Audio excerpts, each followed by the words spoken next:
This is Andy Gutierrez from StarWars.com, and you are listening to Coffee with Kenobi with Dan Z. This is the podcast you're looking for.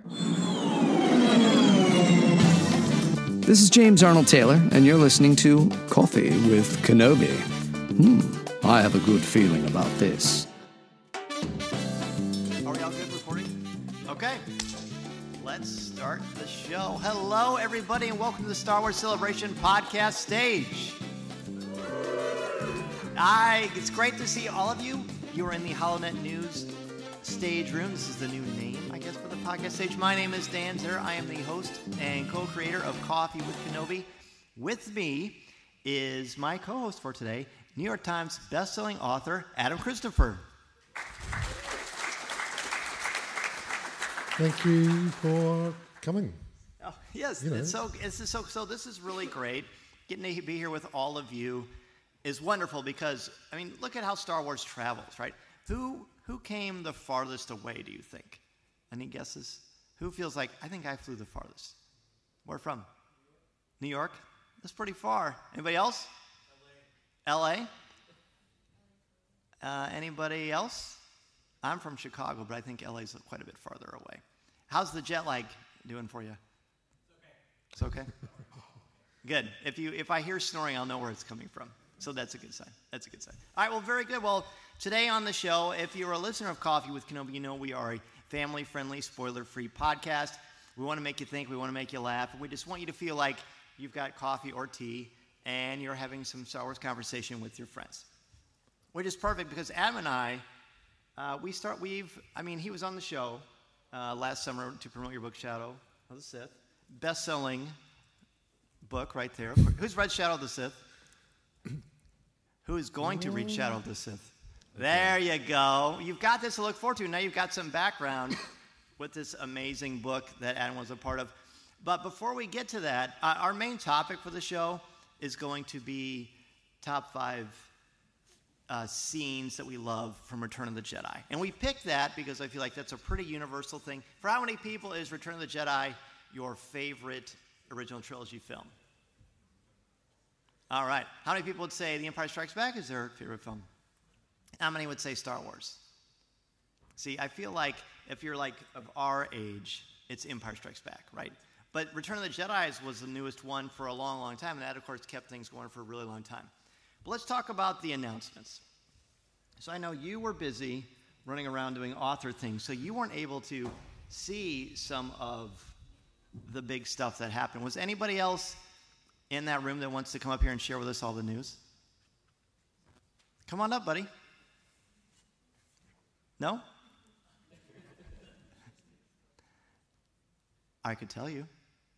Okay, so we got to see an Ahsoka trailer. While we didn't get to hear any casting stuff, we did see and hear the name Grand Admiral Thrawn. Yes, absolutely. Any Thrawn fans in here? Of course. And then so you got to see someone walking with a blue neck. So unless it was Papa Smurf, I feel like that's a pretty safe bet. So that was pretty big. Rosario Dawson did say that she hopes everyone loves it, so there will be a season 2. And then Dave was like, let's not over-promise. Let's not over-promise things like that. So who knows where that's going to go. We saw some of the directors that are coming out for the film, or the Disney Plus series Skeleton Crew, starring Jude Law as a Jedi Knight, that was a pretty big reveal. But the biggest reveal, I think, was the movies. Right? We know we're going to see 3 different timelines in the world of Star Wars, and I got the Lucasfilm announcement here for us, so we can just sort of go through them one at a time. So James Mangold, who's of course directing Indiana Jones and Dial of Destiny, is going to direct a film covering the first Jedi to wield the Force set 25,000 years before the films. So, Adam, initial thoughts on that? Really amazing. The thing about Star Wars is that, we grew up with the original trilogy and then the prequels and then the sequels, and that's really only, I haven't worked it out, it's like a 50-year time period or something by the time you go back to Phantom Menace. And then now we've got the High Republic, which goes back sort of 200 years. Mm-hmm. But still, within the kind of the timeline of the Star Wars universe, that's still a very small window. So now, I know in the old EU, we went back to the old Republic, like the movie is going to be 25,000 years. It was possibly even longer than that in the EU, but in canon, it's like we haven't done that before. Right. So it's really exciting to be able to open up like the entire universe of Star Wars.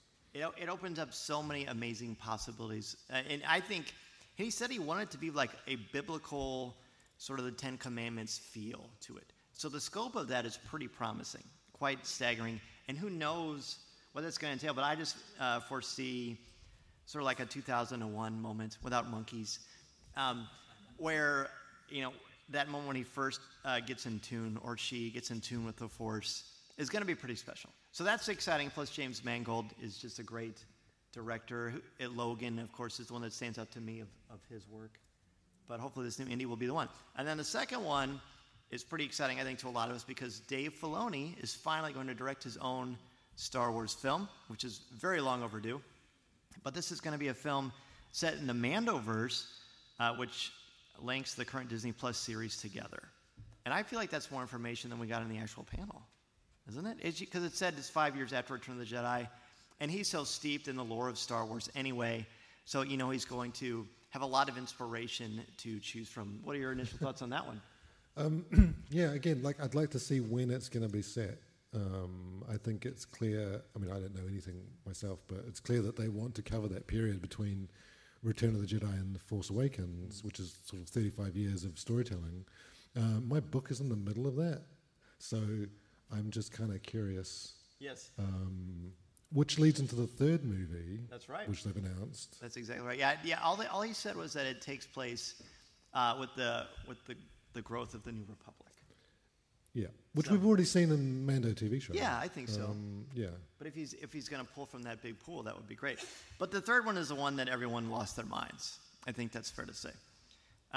This says it's a film featuring Rey. Daisy Ridley is back as Rey. Yes, absolutely. Rebuilding the Jedi Order 15 years after the rise of Skywalker and defending it against those who wish to tear it down. Yeah, I'm all for that movie. That's, I was kind of, because obviously I was outside and I was just sitting down having a cup of tea when I was reading someone tweeting about it, and I was just stunned. Yes. And I saw the kind of Star Wars tweeted the video of Daisy coming on stage. It's electric. It's for me, because Rey is such a huge part of Shadow of the Sith. Mm-hmm. And I feel through writing the book, I got such a connection with the sequel trilogy, personally, right, and the characters in it, that the potential for whatever comes 15 years later is amazing. It's pretty exciting, and you've got this great canvas to pull from of all these great characters. So, and actually, let's talk about your book a little bit. Rey, of course, in your book, she's quite young. Yeah, because Shadow of the Sith is set about 17 years after Return of the Jedi. Mm-hmm. So Rey is 6, I think. That sounds right. Yeah, and Let's ask the author. And we meet her parents, Dathan and Miramir, and that's the whole. The book is about their journey escaping from Ochi of Bestoon, mm-hmm. who has been sent by Palpatine to get the girl, and it's Luke and Lando kind of chasing Ochi, chasing the parents, right? And it's kind of weird, the brief I got was literally that scene in The Rise of Skywalker where Rey meets Lando in the tread thing, and he's like, oh yeah, me and Luke went on this thing and we were hunting for Ochi of Bestoon. They said, go and do that story. That was the only thing they told me to do. And it turned into this kind of big, way too long novel. No, it's wonderful. Well, no, I say way too long. It was supposed to be 90,000 words, and it got to 160,000 words. And I emailed my editor, and I was like, this is longer than you're expecting, I think. And she's like, no, that's fine. You've got to tell the story that you've got to tell. But the weirdest thing, this is going to sound super weird, is that obviously I studied this sequel trilogy, especially Rise of Skywalker, frame by frame at some points, to get everything I could out of it, to make sure that my story fitted with everything that we see in the sequel trilogy. Because in the sequel trilogy, there's flashbacks. And we see Rey when she's 6, and we see her parents, Dathan and Miramir, who I got to name, which is amazing. But then it was between, the book came out June the 28th, and there was a week in publishing. The book comes out on a Tuesday, and then the New York Times bestseller list comes out the Wednesday after, and nobody knows what's going to happen until that day, 5 p.m. Eastern. And I was kind of going crazy because it's Star Wars, and the list doesn't matter, but part of you is well, what if it would happen? Sure. So to kind of distract myself during that week, I watched the sequel trilogy in sequence, uninterrupted, as just me watching a movie for the first time since I've done the book. And the way it changed how I see the sequel trilogy. Wow. And then when I got to Rise of Skywalker, and then, Miramir, Rey's mother, appears, and I was just the most electric feeling, which is it sounds weird because I wrote the book, right. But I hadn't had that chance to kind of step back and see the movie through new eyes, right. Which I think is what I hope that readers of the book get if they read the book and then go back to the sequel trilogy.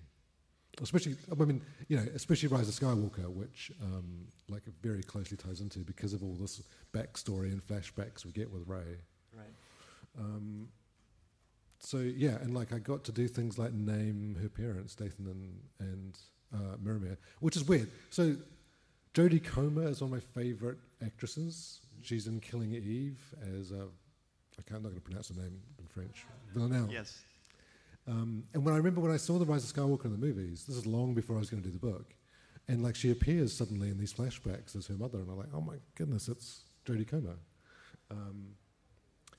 Billy Howell plays Dathan. We're all about Jodie Comer. So then to get the opportunity to actually write her character as a character, it's kind of this weird thing in Star Wars where we have all these, the great thing about Star Wars for me when I was watching it growing up, Empire Strikes Back, like you say, with exactly the right age where that's the best movie, is because you had all these characters in the background, like the bounty hunters, where we had nothing. We had a name and they're on screen for 5 seconds, and then if we're lucky we had the action figures. So what I was doing when I was kind of I guess 6 or 7 or 8 is I loved Empire Strikes Back because I could take the action figures of the bounty hunters and I could create their story, which you don't see in the movie, with all the toys. So in a way, writing Star Wars as a book is kind of like that, where we've got Dathan and Miramir, who you see on screen for 10 seconds, and she has 2 lines, I think. So they existed, but they didn't exist. Right. They were established and they were real, but for a long time after the movie, there's this kind of joke. It's there's even a trading card, and it was Rey's mother. No name or anything. Right. They were so kind of blank slates. Was that pressure for you? I mean, just hearing you talk about it, and we talked about it before, but hearing you, good to see you in person, by the way. Yeah. What's that? It's good to see you in person. Because we talk all the time, but of course not. He lives a little far from Chicago, so we don't always hang out as much as we would like. But that has to be wonderful and daunting and just must give you an incredible feeling. Tell us what that's like. Yeah, it's an interesting feeling knowing that you're doing something which counts. Right. I've written, so before Star Wars, I wrote a Stranger Things novel, which was Chief Hopper's New York backstory. I've written for Dishonored, which is it's a video game series. And I wrote 2 books about Elementary, which is that modern-day Sherlock Holmes with Johnny Lee Miller and Lucy Liu. So I wasn't new to tie-in books. Right. And I'm a huge Doctor Who fan. So, growing up I read Doctor Who books. And that's kind of what I always wanted to do. So to finally do it, you just you have to just set aside any fanish tendencies because you'd just panic. It's okay, here's a completely blank slate. I knew from the start that Dathan and Miramir were the main characters of the book, and they don't even have names. So I've got to name them. Like, it wasn't even just a question. It's like, well, I've got to give them names. See, that's like when I make a Dungeons & Dragons character, it's really hard to come up with a name. I probably spend more time on that than anything, so that must have been really daunting. Yeah, it's funny, because like Dathan was a friend from school who I lost contact with. Now, if he's still out there somewhere, I don't know. But a royalty yeah, check? it's like he's in Star Wars now. Yeah, yeah. And I kind of, sometimes I like late at night thinking, I hope he likes Star Wars. Like, you know, wherever he is. If I stop talking to you, will you name a character after me? Yeah, I could do. Oh, wow. Yeah. Okay, And then Miramir was just like, I wanted a kind of fantasy name. Yes. Like a kind of Lord of the Ringsy. I was going to say, it has that sort of Tolkien mystical elf. Yeah, and like the planet that she comes from, Hypercarn, which appears in the book, is this kind of twilight forest, which I can just kind of, it's kind of elven and blue and gold and that kind of thing. That's cool. Yeah. I love that. I think that's something I think that people are just interested in, because when you know you've got the keys to this incredible kingdom, what a great thing to be able to do. I love that. All right, so let's talk Return of the Jedi, because that is the topic. We're going to we like to do top fives on Coffee with Kenobi, whether you join me live on Tuesday nights at 7 o'clock p.m. Central Standard Time, which of course is much different. It's 6 hours behind where we are now. Or listen to the show weekly. In May, it will be 10 years of Coffee with Kenobi, which is pretty great. And my dear friend Mark helped me to be aware of the fact that Coffee with Kenobi has been on the podcast stage more than any other Star Wars podcast. So that's pretty cool. I need a light that says, yay! Yeah. So that's really, really fun. So all right, let's do this. We'll have you start first. I put my list in order from least to best. But you can just pretend. Just wing it. There's 5 moments Okay. from Return of the Jedi. All right, well, what is your number 5? Number 5. This is not a numerical order. That's okay. I won't know the difference. Return of the Jedi was the first Star Wars movie that I remember going to the movies to see in New Zealand. And I think it was actually 84, because films in those days came out at weird times in different parts of the world. The bit that struck me at that age was Luke when he's about to be pushed into the Sarlacc pit, and he does the whole salute, and then R2-D2 does the thing, and then it all kicks off. You knew something was going to happen. It's kind of weird talking about it. This is 40 years old, so and we've seen it so many times. But if you can just imagine the first time you saw it and the surprise, like what is going to happen. And then I watched it the other day, and it's funny. It's quite slow because it's not a movie, and like he goes on to the end of the thing, and then R2 comes out, and it's like, and then he does the somersault and waits for the lightsaber, and like he's waiting for quite a long time, like because R2-D2 shoots it out, and it's like the music's going, it's all exciting, and he's just waiting. I think he'd probably cut it a bit differently these days, right? But that's just the style. Yeah. And then he kind of kicks ass. And that's when you see that green lightsaber for the first time. I remember my 5 is sort of tied into that. It was the lead up to Return of the Jedi. So I was at school, and my friend opened up his book bag, and he pulled out a Luke Skywalker wearing all black. And I said, "What is that?" Like I have goosebumps just thinking about it. And he said, "This is the new Luke Skywalker from Return of the Jedi." And I saw the Kenner thing on the bottom, and so, I said, "Can I look at it?" Sure. So first thing I do, flip it over to the back, and you see all these characters that you've never seen before. There's some pig guy that's green. Looks like a red stormtrooper wearing a robe. And you're thinking, what are these things? They look amazing. And he said, "Well, I found it at Toys R Us." So as soon as my mom picked me up from school, what do you think I said? Yeah, well, I did it way more convincing than that. I wanted to get to Toys R Us. And so she took me there, and there was this big wall. It used to be like there would be massive walls, sort of like at Forbidden Planet, right?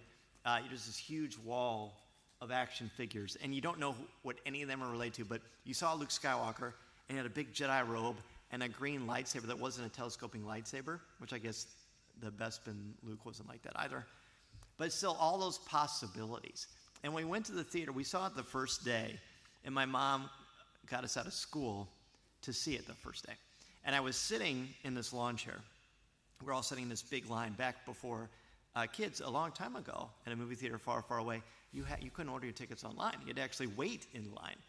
And we were sitting there, and somebody drove by, and they rolled down the window, and they yelled at us, "Hey, space cadets." And I said to my mom, "What does that mean?" She says, "Well, they're just trying to be funny because we like this show." I'm like, "All right, whatever." So we walk in, and the lights dim, and every time a new character was introduced, massive applause. Every time. You see that, a long time ago in a galaxy far, far away, in the opening scroll, everyone claps. The Imperial shuttle shows up, Darth Vader comes down, everyone erupts. It was very much like being in a play or like watching a live Saturday Night Live or something. And every time someone walks out, people applaud it. And I just remember thinking, this is special. And here we are talking about it 40 years later, and it just, when I'm talking about it now, I can just see the smiles on your faces, and it's just a great memory. Amazing. Yeah. It's funny, I don't remember, I say it's the first movie that I remember seeing in the movies, but I don't remember being in the theatre. Yeah. What I remember is I saw it with my best friend from school, and like on the walk back with my parents, the walk back from the theatre to the car park, we were kind of doing a lightsaber duel. That's what I remember. Yeah. For some reason. I love that. Yeah. It's those memories. These, like even now, like everything you're going to experience this weekend, those will be memories you're going to attach to different things and different characters and stuff like that. So what's your number 4?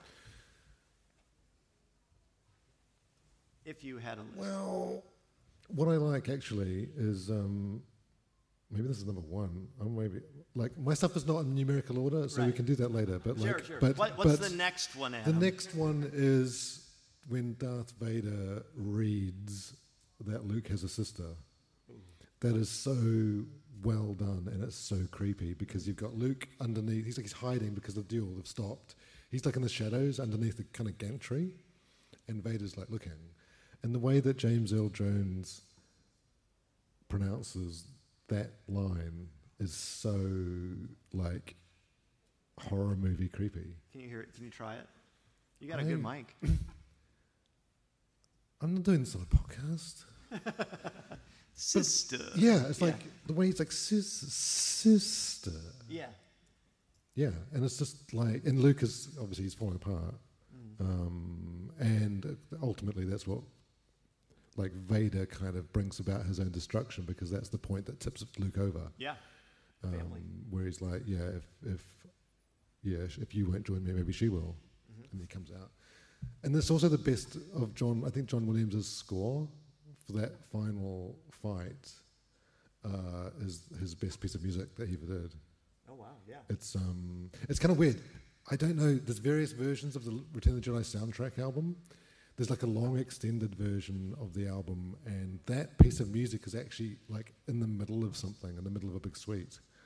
I've got like the record of it, and I always kind of fast forward to that point when I'm doing something, writing an epic scene. That's awesome. All right, well that's a good one. That's a great one. All right, but that's not your number 1. Well, yeah, let's see. Okay, we'll see what happens. This is Vanessa Marshall, and you're listening to Coffee with Kenobi.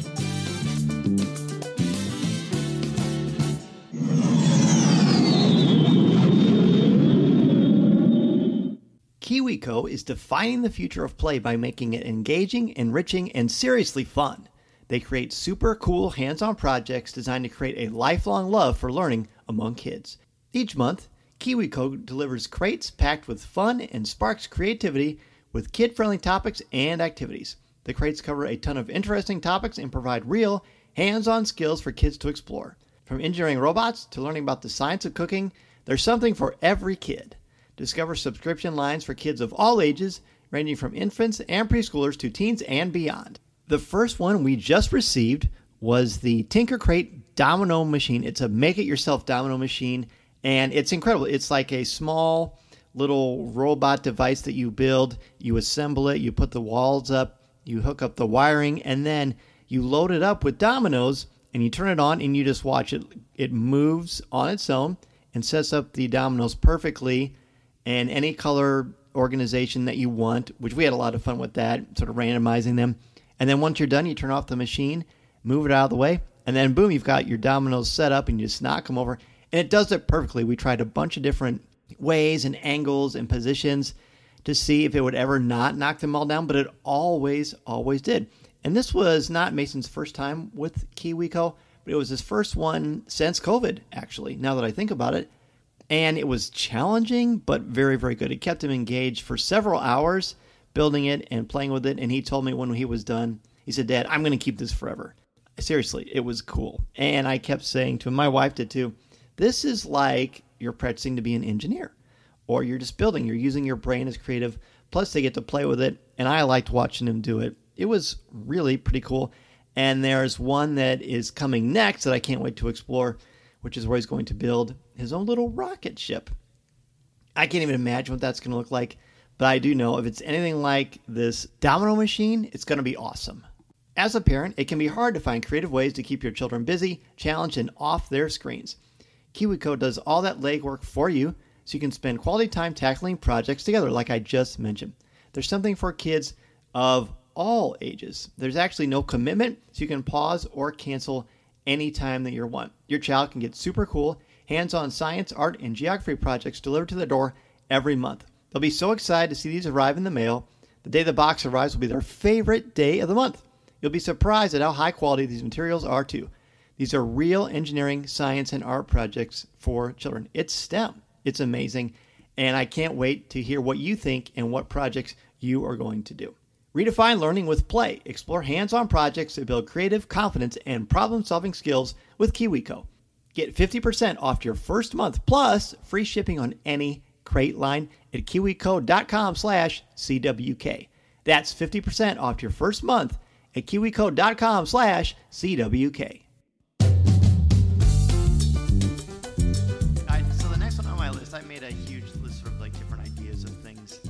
I want to talk about the ending of Return of the Jedi and the moment when Vader gets redeemed, right?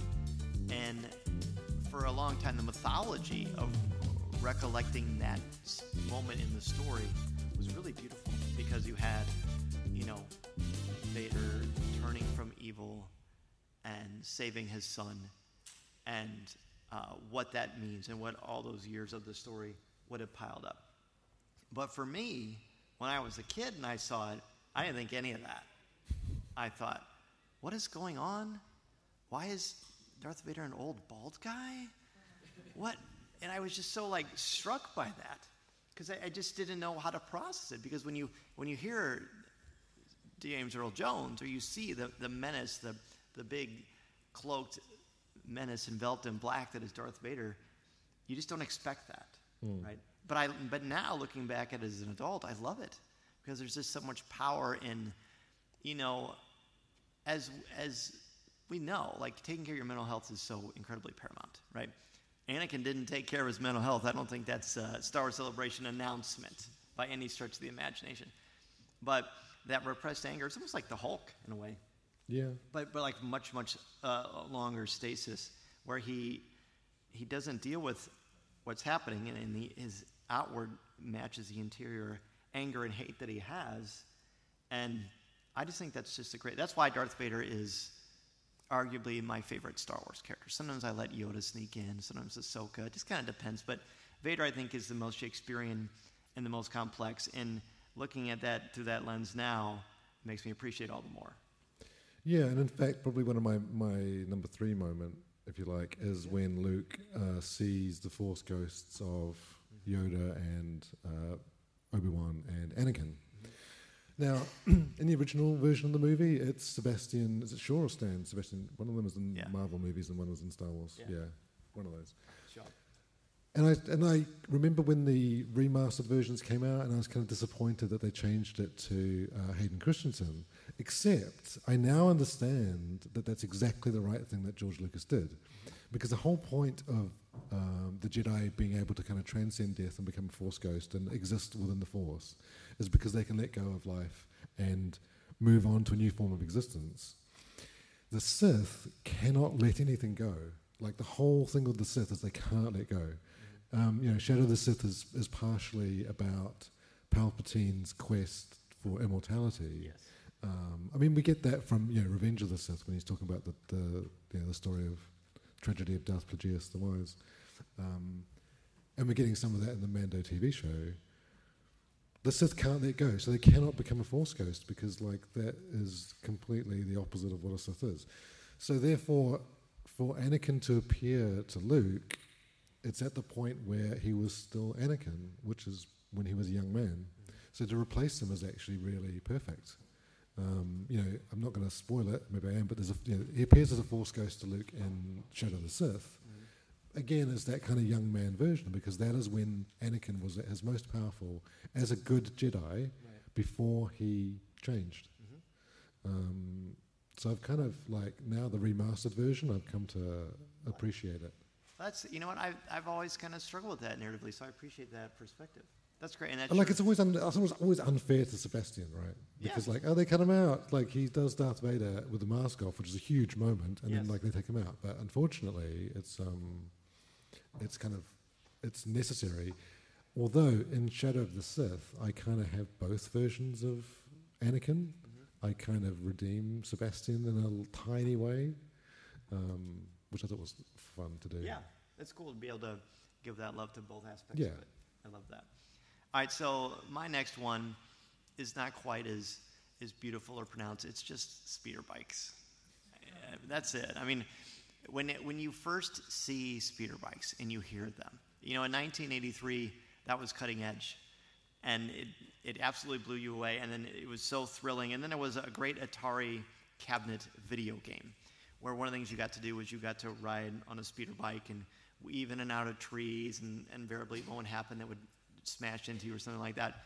But the wonder of that, and seeing Luke jump on one and fight that biker scout, and with his light, and he extends that lightsaber, and it's sort of a different hum. Edinburgh gives a kind of a different little ping when it turns on, you know what I mean?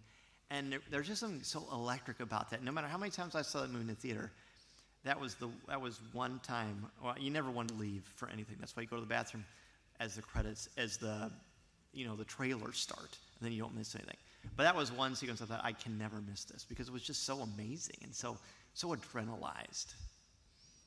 Yeah, that sequence, maybe that's my next one, because that is all about the crashing into the trees, right? Especially as a kid. And that Christmas, I got the speeder bike toy,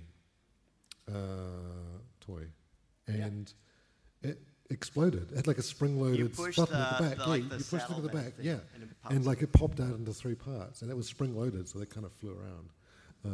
So they understood exactly what that scene was about for that kind of age group. Yeah, it's brilliant. So you got 2 left. You do your next one. Your next one, okay. Yeah. My number 4 or 2, or I lost count now, was seeing Jabba the Hutt when he first goes, oh. And they have that really soft music in the background, and he's sitting up there in all his splendor, and you see that giant fish bowl that looks like there's a frog in it, and there's Boba Fett over in the corner, and you've been hearing about, if you read the comics, there was a weird drawing version art of Jabba, but it of course wasn't the Jabba, it wasn't the space slug. And it certainly wasn't the actor that portrayed him that later became CGI'd over for the special editions in 1997. But seeing Jabba the Hutt, and then all my stuff is tied into Kenner Toys, I think. But you had that Jabba toy, and you would wiggle his head, and his tail would go when you turn his head. And he came with a little dungeon that you could open up, although it was on his big throne, and that was where you could supposedly, where the Rancor would be, although it would never fit in there. Yeah. But he blew us away. And then when Leia takes care of him at the end, that was one of her big hero moments in that film. So everybody gets to take out a bad guy, so to speak. And Jabba didn't seem like he could be defeated. And the threat, it's really, I can't underestimate or undersell enough that between The Empire Strikes Back and Return of the Jedi, those 3 years were the longest 3 years of a kid's life, because there was no internet. There was randomly Starlog magazine or different magazines that would just give you ideas and hints about what might be happening. There might be a cool set visit picture or something like that. But we had no idea. And we couldn't connect as readily as we can now because of the internet, unless you we're on the Lucasfilm. What was the magazine then during Return of the Jedi? Was it just the Lucasfilm or Bantha Tracks? Yeah. I always want to say Bantha Tracks. You can probably guess why. And so we didn't know. We didn't know what to think. And every time we would go back to see Empire Strikes Back in the theaters, my little brother, who's not little anymore, he would always say, "Is this the one where they free Han Solo?" Like, no, it's the same movie. It's the same movie. It's not the one where they free Han Solo. Because Jabba was so daunting, and we were so mad at Boba Fett, and who's this Jabba guy that would take Han Solo from us? And then you finally see the splendor of him, and it's just unforgettable on the big screen like that, just larger than life, literally and figuratively. That's interesting. You talk about how it was such a long time between Empire and Return of the Jedi. And I had the same kind of feeling, because when you go into the movie, it's been a long time for the characters as well. Like, they've been through the kind of same period of time that we have, because Lando, we learn, went in to see Jabba and never returned, and Luke has become a Jedi Knight and is dressed in black and is like completely different. So like there's this whole period where some stuff has gone on that we haven't seen, and we're kind of catching up. So it kind of lends that, if you're the right kind of age, when we saw it at the movies, that kind of epic quality. It's like, you don't know what's going to happen. And it just blows you away. Yeah, completely. All right, speaking of blowing us away, what's your number one? Well, probably the destruction of the Death Star at the end, but specifically when the Falcon and its kind of escort ships goes into the Death Star and then emerges into the central reactor chamber. And this is, matte paintings and plate glass special effects of 1983, and it's this incredibly enormous spectacle room, and it's a spectacle. Yeah, and the Falcon is suddenly tiny, and they blow up the Death Star. But to be able to pull that off with that level of special effects so realistically on such an epic scale, you really, outside the Death Star, there's a huge space battle going on, right? And it's much bigger than the one at the end of Star Wars. Just in the sheer number of ships and the kind of the calamity of it. And then cut off from that, when the Falcon goes inside the Death Star, it's this enormous space, which is so epic. And especially, maybe this is like tied, because the moment when the Super Star Destroyer goes down into the Death Star. The scale of that. Yeah, that is it's so epic. Do you remember when you first saw that sequence? I think it was in the trailer, where they're in the Falcon cockpit, and you see all those TIE fighters rushing to the cockpit, and it just kind of like, oh my gosh. Yeah, the way that, and again, this is model work with stop motion and motion control cameras that were like clockwork on tracks and stuff. It's not, when you learn the behind the scenes of how they did it, it doesn't take away from the magic of the moment. It kind of almost adds to it, because when that shot, when you see all the TIE fighters breaking over the cockpit of the Falcon, is unbelievable. Yeah, it blows you away. But speaking of blowing you away, there's only one number one for me, and you already mentioned it. There's actually a song, a title track on the Return of the Jedi soundtrack, and the song is called Return of the Jedi, and it's the sequence where Luke goes out onto that plank on the skiff, and he nods, and then he does that thing to R2-D2, and then the lightsaber extends, and it shoots out. He does his flip. I don't know how many times, I'm sure a lot of you can relate to this, no matter your age, where I stood on my bed, and I put on that song, and I would jump off the bed, and I lay on the ground. Of course, I didn't flip, but in my mind, I did. And you hold up, and your brother or somebody throws you a plastic lightsaber, and, oh, come on, we got to do it again. You didn't land perfectly in my hand, that kind of stuff. And it was just so, what an amazing hero moment. And the best part, similar to A New Hope, is you had to wait a long time for the payoff. When Luke finally shows up, he's very passive, almost like a pacifist. And you don't really know what's happening, but it's Return of the Jedi, not Revenge of the Jedi. But when it comes down to it, and he has to fight for his friends and for his life, he does. He does so in such a spectacle that I think that defining moment is what I think of when I think of Return of the Jedi. And that, to me, besides in The Last Jedi, when Luke makes his appearance at the end, that's my favorite Luke Skywalker moment. It's just absolutely spectacular. Yeah, because Luke is in control.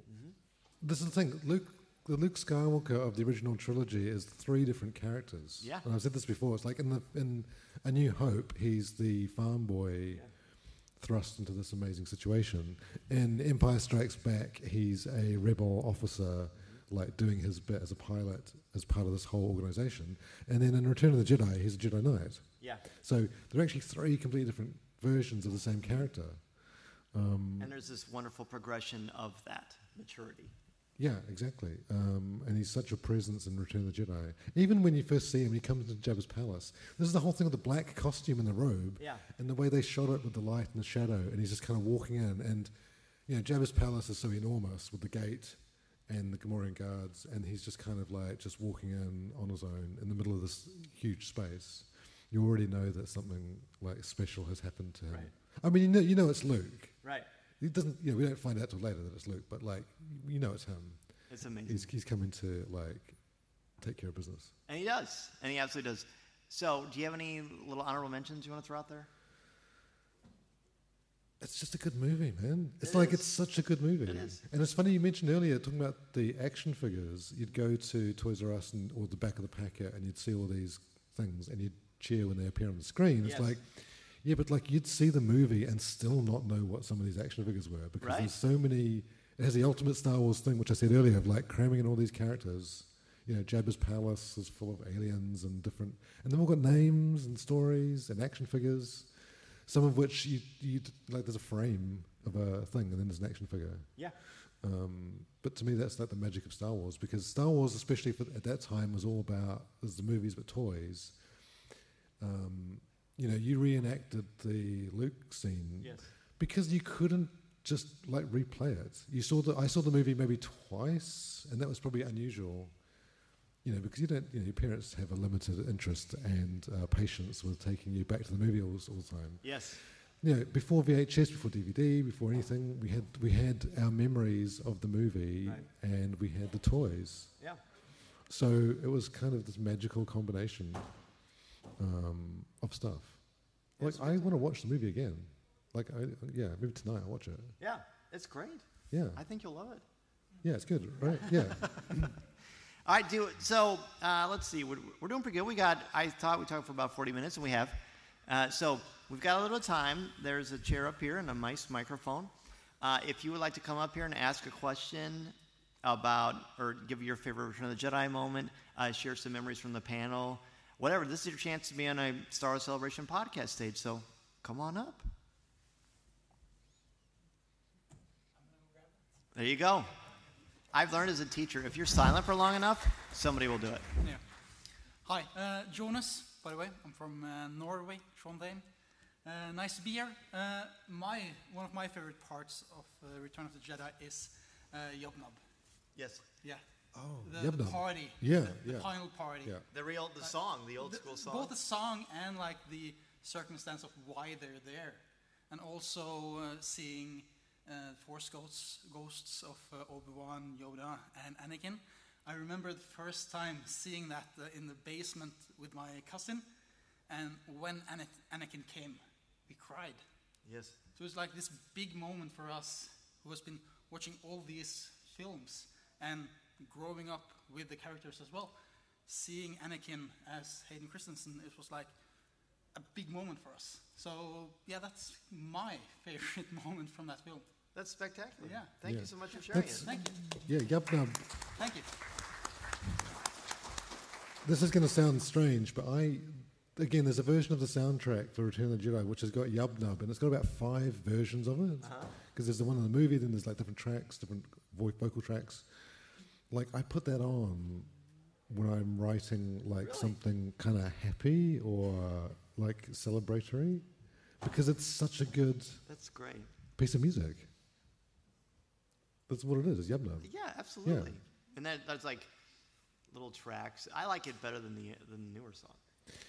Well, the newer song is kind of epic, isn't it? It's kind of sweeping and Yeah, majestic. it's fine, and, but you attach that memory, right? It's interesting that party scene.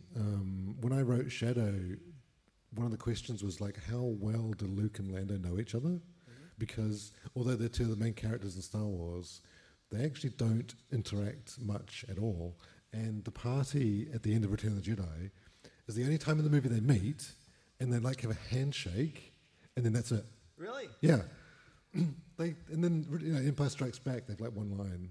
I mean, Lando rescues Luke from when he's dangling underneath the Right. Bespin, but Like, they don't know each other. How funny is that? Now I'll watch that again. All right, anybody else like to come up and ask a question? Come on down. Or form a queue if you want. I mean, we are at a convention. Hi. Hi. Hello. Thank Hello. you. Yes. This is really interesting, and it's first time at Celebration, so very pleased to be here. My name's Tom. You're talking about going to see Return of the Jedi in your youth. I think I fit into that demographic as well. And one of the scenes that really stayed in my mind from when I was a child, and it's just such a satisfying scene, is when the Ewoks are busy sort of smashing up the stormtroopers on Endor, and the two logs sort of come boom, like that, and it just it's so satisfying because it just goes like that. And also because you had the toy, you could play that scene over and over again. It was brilliant. I love it. And the bit when the logs roll down and it trips over the walker. That's a nice that weird wobbly kind of- yeah, it's right, and it's just brilliant, that whole scene, the way that how small furry people and Chewbacca kind of team up. Right. as well. It's just really fun. Right. That's And you're up here with two furry people, so that's good. It's amazing. Thank you so much. Thank you.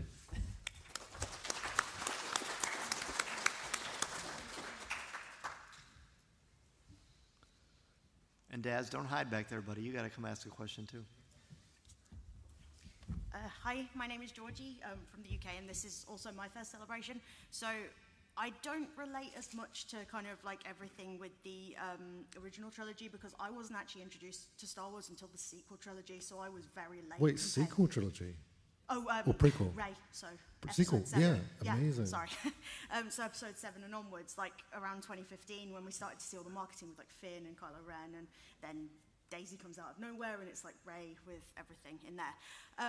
For me, Rey is a really important character, and I love her to bits. And I suppose the question I wanted to ask is, how did you kind of navigate, like, I know you explained earlier, but like, how did you kind of navigate with writing this story about her parents that you did in Shadow of the Sith, with just the scenes that you had to go off, and then obviously what was given to you as a brief for the book? Yeah, there's a lot of working backwards from The Rise of Skywalker. One of the biggest questions I had was, why did Rey recognize Ochi's ship on the bluff on Pisana as being the ship that took off from Jakku? Because why was that ship leaving Jakku if that was Ochi's ship and Ochi is looking for Rey? So things like that. That movie is full of these kind of circular oddities that I had to kind of straighten out. But first and foremost, like, Rey is like my most favorite character, and I knew that her parents were the main characters of the book. Like, it's a Luke and Lando book, but they're only half the story. And I really wanted to make sure that Rey was represented. Like, okay, she's 6 years old, and there's a limit to what a 6-year-old can take part in a story, but it had to have that connection to the sequel trilogy. It's really interesting you say sequel, because like what we forget, we're like OT people, original trilogy, we forget that there was a huge new resurgence of fandom with the prequels in '99.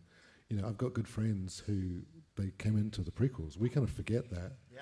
And now, of course, there's fans coming in with the sequel trilogy, which is the magic of Star Wars, because nothing brings me more joy than seeing like little kids dressed up as Rey at conventions and things, because like this is a new generation coming into Star Wars, which is the magic of Star Wars. Star Wars is for everybody, and it covers, I mean, you know, Return of the Jedi is 40 years old, and The Rise of Skywalker is like, what, 5 years old now? Something like that? Yeah. 2019. Yeah, so like the range of ages and generations is amazing. Yeah. Thank you so much for like. Thank you as well. Yeah. You must have been thrilled seeing Daisy Ridley today. I unfortunately wasn't on the panel.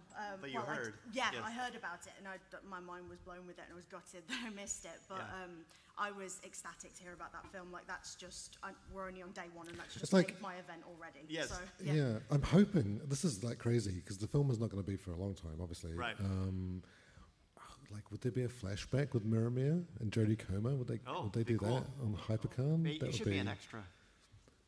Someone needs to give Daisy my book. Yeah. Yeah. Yeah. We'll do that. I mean, We'll try. we've got a guy on this panel right here. I mean, Yeah. maybe. You know. When she listens, she'll probably like, oh, yeah. Yeah. Yeah, for sure. Thank you as well. Thank you. Thank you.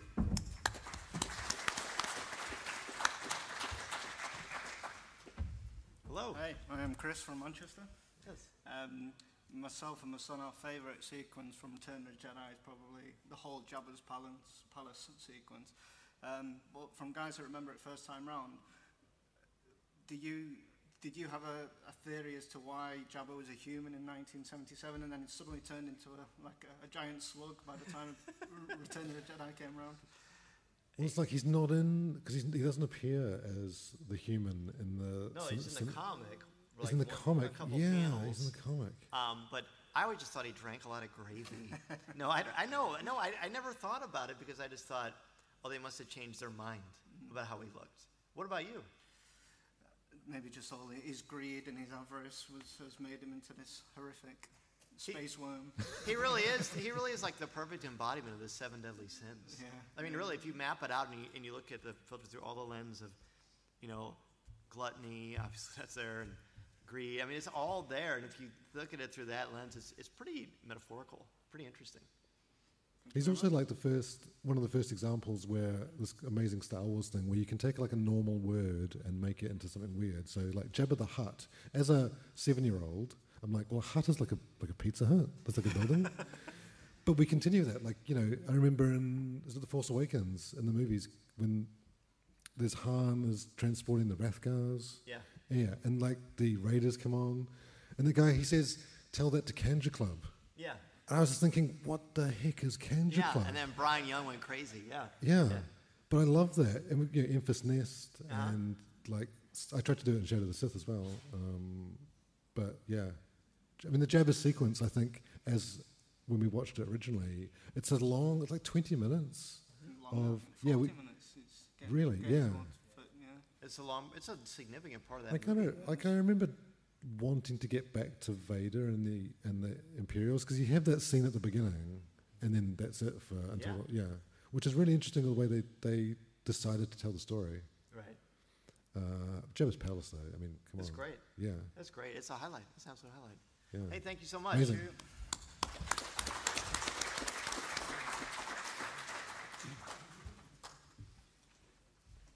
Hello. Hello. So this is also my first celebration from the UK, and my favourite Return of the Jedi moment wasn't really much of one as a kid, but as I grew older, felt like it was more important to the whole story of Star Wars, was when Palpatine has Luke on the ground and is trying to kill him with Force lightning. You can see Vader, his indecision, looking left to right between the two, and it's Anakin warring with himself. That's a really powerful moment for me, and I really enjoy that every single time. It's up there with all of the moments from that film. Do you agree, like every time you watch it, even though you know fully well, you still get angsty? Yeah, It seems to take forever. It does, yeah, and I'm just like, come on, like I know how it's going to end, but just become Anakin again. Like, please, you've been Vader for so long. Yes, you must have watched the Kenobi TV series. Oh, straight away. Like, do you think that changed the way that you see Vader? Because for me, that was the first time where I could link Anakin and Vader as one person together, the way they kind of blended. Agreed. And then that scene in Return of the Jedi, thinking back now that we've seen it Obi-Wan Kenobi, like you can imagine it's Anakin under the mask.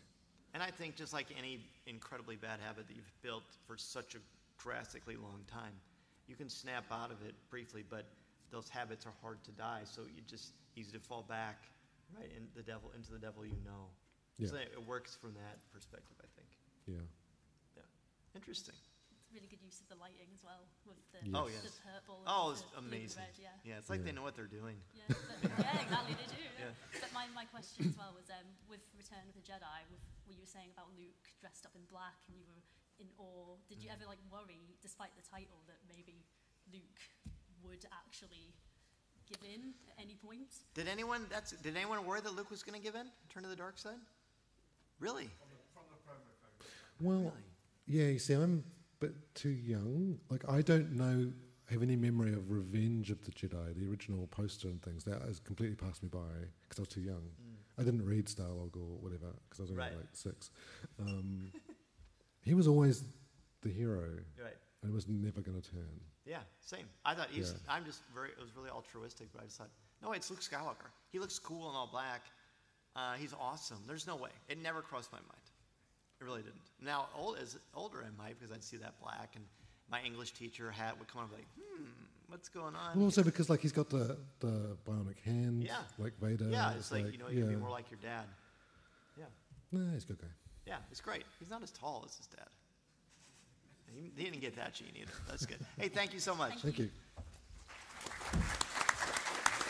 All right, so we're about to wrap up, but before we do, I got to get a selfie with all of you. Okay, so I think you've all positioned yourselves quite beautifully, so thank you for that.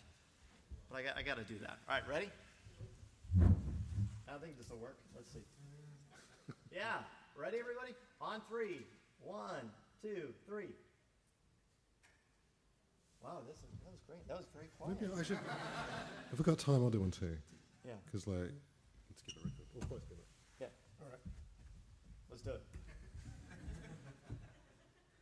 Okay. 1, 2, 3. Awesome. Perfect. Well, hey, thank you so much, everybody, again, for coming to the Coffee with Kenobi podcast stage. You can find Adam Christopher throughout the celebration, signing copies of his book. Yeah, and speaking of Return of the Jedi, I'm not allowed to say. Oh, I'm not allowed to say.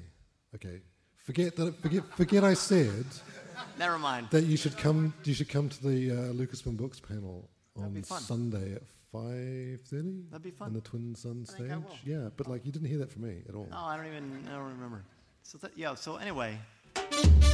Listening to Coffee with Kenobi, you are, with Dan Z, the podcast you're looking for. This is...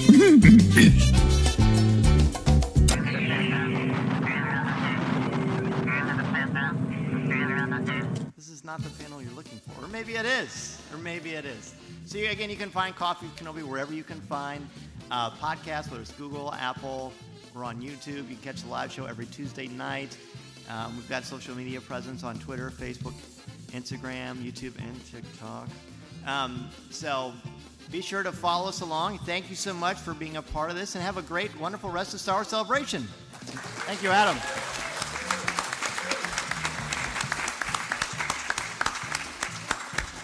And I also want a special round of applause just for Adam, because he's amazing. Thanks for coming. Yeah, thank you, everybody. This podcast is not endorsed by the Walt Disney Company or Lucasfilm Limited. It is intended for entertainment and informational purposes only. The official Star Wars website can be found at www.starwars.com. Star Wars, all names, sounds, and any other Star Wars-related items are registered trademarks and/or copyrights of Disney and their respective trademark and copyright holders. All original content of this podcast is the intellectual property of Coffee with Kenobi unless otherwise indicated. This is the podcast you're looking for. There's no one here.